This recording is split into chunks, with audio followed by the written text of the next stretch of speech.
যে এই শুভ মঞ্চে আসতে পেরে আমি নিজেকে গর্বিত বোধ করছি। সেই সঙ্গে মঞ্চে আসীন সমস্ত ধর্মের ধর্মনেত্রীবৃন্দ এবং সামনে উপস্থিত সমস্ত অডিয়েন্স, সকলের প্রতি রইল শুভেচ্ছা। আজকের এই মহান অনুষ্ঠানে এবং মহাতিথিতে সকলের উপস্থিতি আমাদেরকে এখানে স্বাবলম্বী এবং সাংগঠনিক শক্তি প্রদান করবে। আমার পূর্ববর্তী বক্তা একটা কথা বলেছিলেন যে আমাদের পরবর্তী জেনারেশনের জন্য একটা আমরা ভিত তৈরি করছি।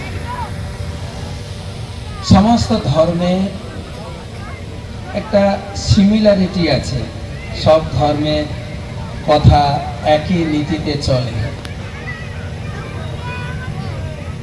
ধর্মের একটা দিক রয়েছে ধর্মচর্চা, আরেকটা দিক রয়েছে নীতিবোধ। বেদে বলা হচ্ছে আহার নিদ্রা ভয় মৈথুনাঞ্চ সামান্য মেতৎ পশুভি নরানাম। চারটা সিমিলারিটি কাজ, আহার, নিদ্রা, ভয়, মৈথুন, এই কাজ মানুষেও করে, পশুতেও করে। কিন্তু প্রশ্ন আসছে আমরা ধর্ম করব কেন? আজকে এই মহাধর্ম সম্মেলনে সেটাই উঠে আসছে, ধর্ম কেন করব, আর ধর্ম প্রত্যেকের নিজের নিজের ধর্ম নিয়ে চলবে। আমাদের দেশের, আমাদের রাজ্যের মাননীয় মুখ্যমন্ত্রী তিনি একটা কথা বলেন, ধর্ম যার যার, উৎসব সবার। তো প্রত্যেকে নিজের নিজের ধর্মে আমরা স্থিত থেকে আমাদের জীবন পর্যায়কে গড়ে তুলব। তো ধর্ম কেন করব সেই পর্যায়ে বলতে গেলে বলা হয় চারটি কাজ, আহার, নিদ্রা, ভয়, মৈথুন, এই চারটি কাজ মানুষেও করে, পশুতেও করে। কিন্তু পশু থেকে মানুষের তফাৎ হচ্ছে মানুষ ধর্মই তেষাম অধিক বিশেষ। মানুষ ধর্ম করতে পারে, ধর্মে হি না পশু বিষমানা, ধর্ম ছাড়া আমাদের জীবন পশুর মতোই। এই ধর্মের মধ্যে আমাদের মূল নীতি কথা শেখানো হচ্ছে সৎ পথে চলো, সৎ চিন্তা করো, আরেকটা বড় কথা হচ্ছে পর উপকার করো, প্রত্যেককে সম্মান দাও, সর্বধর্মকে সম্মান করো। ডক্টর APJ আব্দুল কালাম তিনি একটা কথা বলতেন প্রায়, I am not in handsome, আমাকে দেখতে অতটা ভালো না, I am not in handsome, but I can extend my hand to someone, কিন্তু আমি আমার সাহায্যের হাত বাড়াতে পারি কাউকে। চৈতন্য দেব বলছেন ভারত ভূমিতে মনুষ্য জন্ম হইল যার, জন্ম সার্থক করো, করো পর উপকার। আমাদের পর উপকার ধর্ম, প্রত্যেকে হাত বাড়িয়ে দেব। এমন গুরু নানককে প্রশ্ন করা হয়েছিল যে একজন শিষ্য জিজ্ঞাসা করছেন, গুরুজি পর উপকার বা পরকে সাহায্য করার কথা বলা হয়েছে, কিন্তু আমার তো কিছুই নাই, আমি একজন গরিব লোক, আমি কি দেব? তিনি বলছিলেন তোমার মুখ আছে, ভালো কথা বলতে পারো, তোমার হাত রয়েছে, তাকে সুন্দরভাবে করমর্দন করতে পারো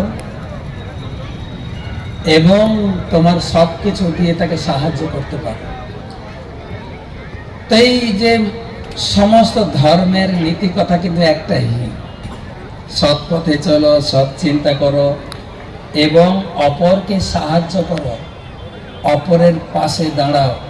সুখ দুঃখের সময় মানুষের পাশে দাঁড়ানোই হচ্ছে মূল ধর্মের নীতি কথা। এবারে ঈশ্বর আরাধনা, সে তো এক এক ধর্মের এক এক উপাসনা, কিন্তু সব ধর্মের ঈশ্বর উপাসনারও একটা নীতি কথা। ঈশ্বরের উপরে ভরসা করো, ঈশ্বরের উপরে আস্থা রাখো।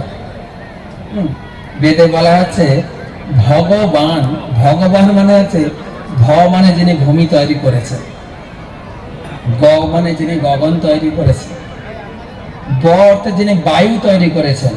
আমরা অনেক ধর্মের লোককে বলতে শুনি আমি ধর্ম টর্ম মানি না, তাকে এক কথায় বলা হয় ধর্ম নাম হলে তুমি পশুই। কিন্তু ধর্মের মূল নীতি কথা যদি আমরা জানি, ভ মানে যিনি ভূমি তৈরি করেছেন, যাকে আমরা ঈশ্বর বলছি, যাকে আমরা আল্লাহ বলছি, বিভিন্ন নামে জল, ওয়াটার, পানি, বিভিন্ন কথা বলি, নীতি কথা তো একটাই। ভ মানে যিনি ভূমি তৈরি করেছেন, গ মানে যিনি গগন তৈরি করেছেন, ব মানে যিনি বায়ু সাপ্লাই দিচ্ছেন। আমরা অনেক সময় মনে করি যে আমরা নিজেরা ইনকাম করে খাই, সেখানে ঈশ্বর বা ধর্ম করার কি প্রয়োজন আছে? কিন্তু এই মূল পাঁচটা জিনিস, ভ মানে ভূমি, গ মানে গগন, ব মানে বায়ু, অ মানে অগ্নি, ন মানে নীর। আমি সারা বিশ্ব পরিভ্রমণ করি, লোককে জিজ্ঞাসা করি যে আমরা যা ইনকাম করি, চাল ডাল তরি তরকারি কিনে রান্না করে খাই, কিন্তু এই রান্না করে বা এই খাওয়া ছাড়াও একটা মূল জিনিস প্রয়োজন, যেটা বলছে বায়ু।